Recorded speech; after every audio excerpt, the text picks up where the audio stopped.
মনে করেন আমি আপনাকে জিজ্ঞেস করলাম আপনি কত লম্বা, আপনি আমাকে উত্তর দিলেন যে আমি 6 ফিট লম্বা। এই উত্তর থেকে আমি কিন্তু বুঝলাম যে আপনি কতটুকু লম্বা। এখন প্রশ্ন হলো আমি এটা কিভাবে বুঝলাম? আমি এটা বুঝলাম তার কারণ আমার স্কুল সিস্টেমে, আমার সোসাইটিতে বা আমার ছোটবেলা থেকে বড় হয়ে ওঠার কোনো একটা পর্যায়ে আমাকে শেখানো হয়েছে 1 ফিট মানে মোটামুটি কতটুক, এবং আমাকে অঙ্ক শেখানো হয়েছে যে কারণে 1 ফিট মানে মোটামুটি কতটুক এটা যেহেতু আমি বুঝছি এবং ওটাকে আমি 6 দিয়ে গুণ দিতে পারছি, এই কারণে 6 ফিট মানে মোটামুটি কিরকম একটা সাইজ এই বিষয়ে আমার একটা ধারণা আছে। এবং আমার যে এই বিষয়ে একটা ধারণা আছে এই 6 ফিটের স্কেলটার ব্যাপারে, এটাও আপনি জানেন। এই কারণে আপনি খুব কনফিডেন্টলি আমাকে বলছেন যে ভাই আমি 6 ফুট লম্বা, কারণ আপনি ধরে নিছেন যে আমি জানি যে 1 ফুট মানে কতটুক। আমি কিংবা আপনি দুজনের কেউই কিন্তু একটা স্কেল ছাড়া একদম কনফিডেন্টলি বলতে পারবো না যে 6 ফুট মানে এক্স্যাক্ট কতটুক, বাট আমরা দুজনই মোটামুটি একটা আন্দাজ করতে পারি। এখন একটা অদ্ভুত ব্যাপার চিন্তা করেন আপনি আমার সাথে, আগামীকাল থেকে যদি সব দেশের সব সরকার একসাথে ঠিক করে যে 1 ফুট মানে আসলে এতটুক, তাহলে 6 ফুট মানে কতটুক হবে? এতটুক। এবং 6 ফুট মানে যদি এতটুক হয় তাহলে 1 বা 2 বছর পর আমার এবং আপনার দুইজনেরই স্বীকার করতে হবে যে আপনার হাইট এখন আর 6 ফুট নাই, আপনার হাইট এখন হয়ে গেছে 40 ফুট, কারণ এখন 1 ফুট মানে এতটুক। তখন যদি আপনাকে আমি আবার জিজ্ঞেস করি যে ভাই আপনার হাইট কত, তখন আপনি এটা বলতে পারেন যে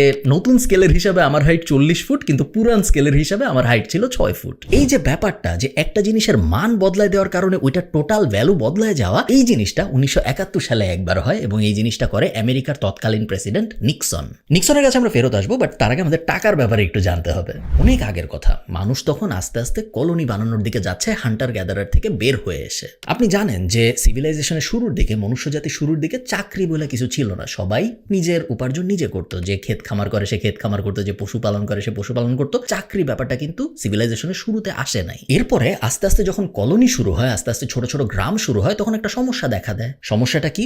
কেউ চাষ করতে পারে ভালো, কেউ আবার শিকার করতে পারে ভালো। এখন 1 কেজি চালের ইকুইভ্যালেন্ট কয় কেজি মাংস হবে বা ভাইস ভার্সা, এটার তো কোনো ইউনিভার্সাল রুল নাই। যে শিকার ভালো করতে পারে সে বলে যে শিকার করা খুবই কঠিন একটা কাজ, শিকার করায় মৃত্যুর ঝুঁকি থাকে। আমার মনে হয় আমি যদি আপনাকে 1 কেজি মাংস দেই শিকারের, আপনার আমাকে 20 কেজি চাল দেওয়া উচিত। আবার যে চাল ফলায়, গম ফলায়, শস্য ফলায়, সে বলে যে আমার পুরো 6 মাস 7 মাস লাগে শস্য ফলাইতে, পানি দিতে হয়, রেগুলার টেক কেয়ার করতে হয়। আমার মতে 1 কেজি শস্যের জন্য আমার 5 কেজি মাংস পাওয়া উচিত। এই প্রবলেমগুলো আস্তে আস্তে সলভ করার জন্যই ইউনিভার্সাল কারেন্সি ব্যাপারটা আসে, যেখানে একটা জিনিসকে নির্দিষ্ট একটা মান দেওয়া হয় এবং বলা হয় এই জিনিসটার নাম এখন কারেন্সি বা টাকা, এবং এখন থেকে এইটাই বিনিময় হবে। আমি আপনাকে 5 কেজি মাংস দিব, তার বদলে আপনি আমাকে 10 কেজি শস্য দিবেন, এরকম আর হবে না। আমি আপনাকে এই জিনিসটা দিব 10টা, তার বদলে আপনি আমাকে আপনার যে জিনিসটা আছে মাংস বা শস্য, সেই জিনিসটা আমাকে দিবেন। শুরুর দিকে মুদ্রার অনেক ভার্সন ছিল, একদম পাথর থেকে শুরু করে, কোষ্টি পাথর থেকে শুরু করে এমন এমন অদ্ভুত জিনিসপত্র মুদ্রা হিসেবে ট্রিট করেছে প্রাচীন আমলের মানুষ, যেটা যদি লিস্ট করি আপনি অবাক হয়ে যাবেন। কিন্তু যাই মুদ্রা হিসেবে ইউজ করা হয়েছে বিভিন্ন সময়, সবকিছুর একটা প্রবলেম ছিল, সেটা হলো ইউনিভার্সাল অ্যাকসেপ্টেন্স। সবাই ওই জিনিসকে সমান ভ্যালুয়েবল মনে করে নাই, এবং এই কারণে মুদ্রা, কোনো একটা এস্টাবলিশড মুদ্রা একই সাথে পুরা দুনিয়ার মুদ্রা হইতে পারে নাই কোনো সময়, টিল গোল্ড অ্যারাইভড। গোল্ড যখন প্রথম পৃথিবীতে আবিষ্কার হয়, তখন আস্তে আস্তে পুরা দুনিয়া একসাথে একমত হয় যে গোল্ড এমন একটা জিনিস যেটাকে আমরা বিনিময়ের মাধ্যম হিসেবে ব্যবহার করতে পারি, এবং আমাকে যদি গোল্ড দেওয়া হয় আমি গোল্ড ইজিলি অ্যাকসেপ্ট করব, এবং আমি যদি কাউকে গোল্ড দিয়ে তার কাছে কোনো কিছু চাই, সে ওই গোল্ডটা অ্যাকসেপ্ট করবে, কারণ সে জানে বাকি পুরা দুনিয়াও গোল্ড অ্যাকসেপ্ট করে। শুরু হয় একটা কারেন্সির যুগ, যে কারেন্সিকে বলা হয় গোল্ড কারেন্সি। আপনারা অনেকে স্বর্ণ যুগ কথাটার সাথে পরিচিত, তাই না? আমরা যখন কোনো একটা যুগ খুব ভালো যে আমরা বলি এটা একটা স্বর্ণ যুগ ছিল। স্বর্ণ যুগ এই কথাটা এসেছে তার কারণ একটা যুগকে, সেই যুগটা কত ভালো এটাকে গোল্ড স্ট্যান্ডার্ডে যখন আমরা মাপি, তখন স্বর্ণ এবং যুগ এই দুইটা মিলায় ওই যুগটাকে বলা হয় স্বর্ণ যুগ। গোল্ড যেহেতু অনেক দামি জিনিস, তো স্বর্ণ যুগ মানে হলো অনেক ভালো, অনেক দামি একটা যুগ। আচ্ছা, গোল্ড স্ট্যান্ডার্ড সেট হয়ে গেল, পুরো দুনিয়া গোল্ড অ্যাকসেপ্ট করা শুরু করলো। 1944 সালে দ্বিতীয় বিশ্বযুদ্ধ যখন শেষ হচ্ছে, আপনারা জানেন যে 1939 থেকে 1945 পর্যন্ত সেকেন্ড ওয়ার্ল্ড ওয়ার হয়েছে। 1944-এ যখন প্রায় শেষের দিকে দ্বিতীয় বিশ্বযুদ্ধ, তখন আমেরিকার ব্রেটন উড বলে একটা জায়গা আছে, ওখানে 44টা দেশের প্রেসিডেন্টরা একটা মিটিংয়ে বসে। মিটিংয়ে বসার কারণ কি? দুনিয়া এখন অনেক গ্লোবালাইজড। ফার্স্ট ওয়ার্ল্ড ওয়ার যখন হয়েছে তখন কিন্তু ট্রেঞ্চ ওয়ার হয়েছে, এত আধুনিক প্লেন ছিল না, দেশের মধ্যে বাণিজ্য ছিল না, কোনো ব্যাপার স্যাপার ছিল না। বাট 1944 সালে এসে এক দেশ আরেক দেশের সাথে বাণিজ্য করতেছে, এক দেশ আরেক দেশে নিয়মিত যাচ্ছে, এক দেশের থেকে মানুষ আরেক দেশে ইজিলি ট্রাভেল করতেছে। সো গ্লোবালাইজেশন ব্যাপারটা শুরু হয়ে গেছে। এখন গ্লোবালাইজেশন যখন শুরু হয়েছে, তখন ওই চাল এবং ওই মাংসর সমস্যাটা আবার ফেরত আসছে। সমস্যাটা কি? প্রত্যেকটা দেশেরই এখন নিজেদের কারেন্সি আছে। ব্রিটেনের আছে পাউন্ড, আমেরিকার আছে ডলার, অমুক দেশের আছে তমুক জিনিস। প্রত্যেকটা দেশই মনে করে আমার কারেন্সি সেরা, আমার কারেন্সি অনেক পাওয়ারফুল। ঠিক যেরকম যে শিকার করতো সে মনে করতো মাংসের দাম বেশি, ভার্সেস যে শস্য ফলাইতো সে মনে করতো গমের দাম বেশি। একইভাবে ব্রিটেন মনে করতেছে পাউন্ড অনেক দামি জিনিস, আমেরিকা মনে করতেছে ডলার অনেক দামি জিনিস, সব দেশ মনে করতেছে তার কারেন্সি অনেক দামি জিনিস। সো এই সেম প্রবলেম সলভ করতে আসলে প্রেসিডেন্টরা বসে যে আমাদের একটা ইউনিভার্সাল কারেন্সি দরকার, যেটার এগেইনস্টে আমরা আমাদের নিজেদের কারেন্সিগুলোকে পরিমাপ করতে পারবো। এখন দ্বিতীয় বিশ্বযুদ্ধ যখন শেষ হচ্ছে 1944-45 এরকম টাইমে, এরকম সময় আমেরিকার কাছে পৃথিবীর গোল্ডের 50%-এরও বেশি মজুদ ছিল। আমেরিকার কাছে যেহেতু সবচেয়ে বেশি গোল্ড সেই সময়, এবং সবাই মোটামুটি একমত ছিল যে গোল্ড সবচেয়ে পাওয়ারফুল একটা জিনিস এবং গোল্ড সবচেয়ে গ্লোবালি অ্যাকসেপ্টেড একটা কারেন্সি। সো এই জিনিসটা সিদ্ধান্তে আসে ওই 44টা দেশের প্রেসিডেন্ট যে এখন থেকে আমরা এক দেশের সাথে আরেক দেশের যখন বাণিজ্য করব তখন আমরা আমেরিকান ডলার ব্যবহার করব, নিজের দেশের ভিতরে আমরা নিজেদের কারেন্সি ব্যবহার করব, বাট এক দেশ যখন আরেক দেশ থেকে কোনো একটা কিছু কিনবে সেটা যাই হোক আমরা ওই জিনিস ডলার দিয়ে কিনবো। এবং আমেরিকা বলে যে তোমরা ডলার দিয়ে কিনো, কোনো সমস্যা নেই, তোমার এটা বলতেও হবে না যে আমেরিকান ডলার খুব পাওয়ারফুল একটা জিনিস, কারণ প্রত্যেক আমেরিকান ডলার 28 গ্রাম সোনার সমান। সো আপনি চিন্তা করেন, মনে করেন আপনি ব্রিটেন, আপনি ঠিক করলেন যে আপনার দুধ কিনতে হবে সুইজারল্যান্ডের কাছ থেকে, আপনি সুইজারল্যান্ডকে ডলারে টাকা দিবেন, সুইজারল্যান্ড আপনাকে দুধ দিবে, এবং এই ডলার আপনি চাইলে নিজের কাছে রাখতে পারেন যেন পরে আবার এই ডলার দিয়ে অন্য কারো কাছ থেকে অন্য কিছু কেনা যায়, অথবা আপনি এই ডলার আমেরিকাকে ফেরত দিলে আমেরিকা প্রত্যেক ডলারের জন্য 28 গ্রাম গোল্ড আপনাকে ফেরত দিয়ে দিবে। সো গোল্ড স্ট্যান্ডার্ডেই আমরা থাকলাম, বাট কারেন্সিটা হয়ে গেল ডলার, যেটা দিয়ে বিনিময় হবে। এই জিনিসটা যেহেতু ব্রেটন উড নামের জায়গাটায় হয়, এই কারণে এই পুরো ব্যাপারটাকে বলা হয় ব্রেটন উড এগ্রিমেন্ট। তো এরপরের 20 বছর মোটামুটি ঠিকভাবেই চলতেছিল। সেকেন্ড ওয়ার্ল্ড ওয়ার শেষ হয়, আমেরিকার ডমিনেন্স আরো বাড়ে এবং সব দেশ মোটামুটি ভাবে ডলারে কেনা বেচা করে হ্যাপি, কারো কোনো বড় ধরনের সমস্যা হচ্ছে না, কেউ অ্যাকচুয়ালি ডলার দিয়ে আবার গোল্ড ফেরতও নিচ্ছে না, কারণ সবাই একসেপ্ট করে নিছে যে আমেরিকা যেহেতু পাওয়ারফুল একটা দেশ, ডলারের তেমন কোনো সমস্যা হচ্ছে না। সে আমেরিকার কাছে তো গোল্ড আছে, আমি জানি, আমার কাছে ডলারই থাক, আবার ডলার ভাঙায় গোল্ড করবো, আবার তারপর কোনো কিছু কিনতে হলে গোল্ড ভাঙায় ডলার করতে হবে, এই ঝামেলার মধ্যে আমি কেন যাবো, আমি ডলারই রেখে দিই আমার কাছে। কিন্তু এরপরে আস্তে আস্তে আমেরিকার একটু ডাউনফল শুরু হয় ভিয়েতনাম ওয়ার টাইপ যুদ্ধ দিয়ে। যখন আমেরিকা আস্তে আস্তে বিভিন্ন যুদ্ধটুদ্ধতে জড়ায় পড়ে এবং আমেরিকার ডমিনেন্স প্রমিনেন্ট হয়, সব দেশ আস্তে আস্তে আমেরিকাকে একটু একটু খারাপ ভাবা শুরু করে, তখন সব দেশের মাথায় প্রথমে যে ব্যাপারটা আসে সেটা হলো আমেরিকান ডলার তো আমি আর ইউজ করবো না। আমেরিকা ভিয়েতনামে যুদ্ধ করতেছে, আমেরিকার জাপানের সাথে সমস্যা, আমেরিকার তাইওয়ানের সাথে সমস্যা, চায়নার সাথে সমস্যা, এই সমস্যা ওই সমস্যা, আমি আমেরিকাকে আর সাপোর্ট করতে চাই না, আমি আমেরিকার ডলার আর ইউজ করবো না। জার্মানি প্রথম, তখন কিন্তু জার্মানি ভাগ হয়নি, তার আগের কথা বলতেছি, জার্মানি প্রথম তাদের সব ডলার ফেরত দিয়ে গোল্ডে কনভার্ট করে ফেলে সবকিছু। তখন বাকি দেশগুলো একটু অবাক হয় যে আচ্ছা, আমরা যদি ডলার রাখি, বাকি কেউ যদি ডলার না রাখে, তাহলে তো আমাদের শুধু এই ডলার লেখে কোনো লাভ নাই, তাই না? কারণ আমরা যখন কাউকে ডলার দিতে যাব তার দুধ কেনার বদলে সে ওই ডলার একসেপ্ট করবে না, কারণ বাকি সবাই ডলার থেকে বের হয়ে যাচ্ছে। সো আমরা কি করব? সেকেন্ড দেশ হয় সুইজারল্যান্ড। সুইজারল্যান্ড প্রায় $50 মিলিয়ন গোল্ডে কনভার্ট করে, $50 মিলিয়ন ফেরত দিয়ে দেয় আমেরিকাকে এবং বলে আমাদের গোল্ড ফেরত দিয়ে দাও।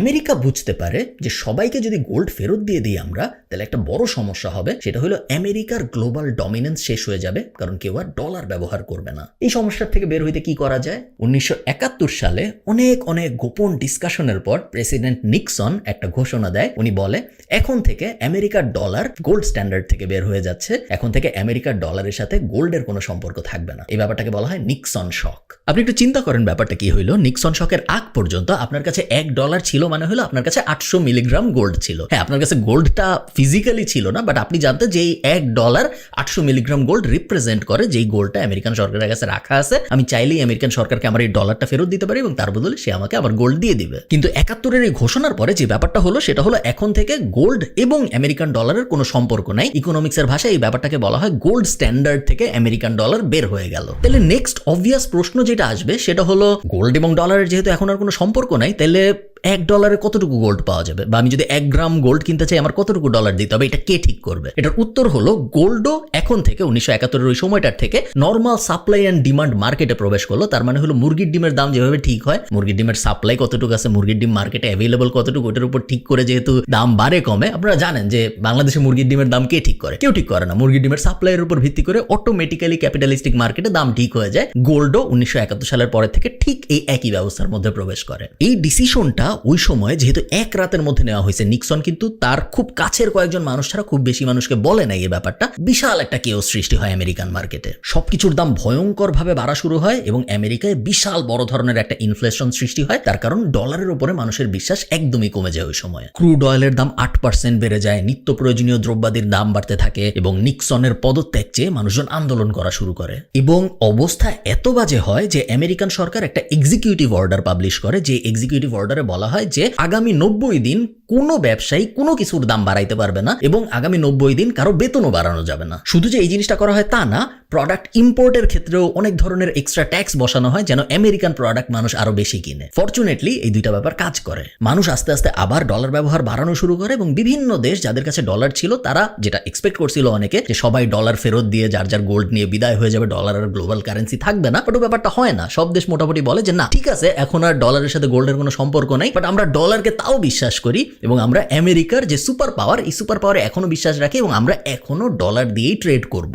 আমেরিকান সরকার যখন এই ব্যাপারটা দেখে যে আচ্ছা আমাদের ডলারের সাথে এখন গোল্ডের কোনো সম্পর্ক নাই, তারপরেও পুরা দুনিয়া ডলারকে গ্লোবাল কারেন্সি মানতেছে, তখন আমেরিকান সরকার একটা খুব বড় পাওয়ার পায়। পাওয়ারটা কি? আগে আমি ইচ্ছা মতো ডলার ছাপাইতে পারতাম না, কারণ প্রত্যেক ডলার ছাপানোর জন্য আমার 800 মিলিগ্রাম গোল্ড আমার ভল্টে থাকতে হইতো। এখন যেহেতু ডলার এবং গোল্ড আলাদা হয়ে গেছে, গোল্ড স্ট্যান্ডার্ডের উপর ভিত্তি করে এখন যেহেতু আর ডলারের কোনো ব্যাপার স্যাপার নাই, আমার ইচ্ছা হইলেই আমি এখন ডলার ছাপাইতে পারি। এই ইচ্ছা মতো ডলার ছাপানোর দায়িত্বটা দেওয়া হয় ফেডারেল রিজার্ভকে, যেটা আমেরিকার একটা প্রাইভেট ব্যাংক। এবং অদ্ভুত ব্যাপার, আমেরিকায় একমাত্র দেশ পৃথিবীতে যেখানে ডলার ছাপানোর দায়িত্ব দেওয়া হয় একটা প্রাইভেট কোম্পানিকে। এই সব ব্যাপারগুলা ঘটে 1971 সালে এবং এই কারণেই ইকোনমিক্সের দুনিয়ায় 1971 সালকে সবচেয়ে সিগনিফিকেন্ট বছর ধরা হয়। 1971-এর পর থেকে বিভিন্ন সময়ে বিভিন্ন দেশ এককভাবে এবং জয়েন্টলি ডলারের ডমিনেন্স কমানোর চেষ্টা করেছে। এবং এর মধ্যে রিসেন্ট সময়ে যখন রাশিয়া ইউক্রেন ওয়ার শুরু হইলো এবং আমেরিকা যখন ইউক্রেনকে সাপোর্ট দেওয়া শুরু করলো, তখন রাশিয়া, চায়না, ইন্ডিয়া মিলেও নিজেদের গ্লোবাল কারেন্সির ইকুইভ্যালেন্ট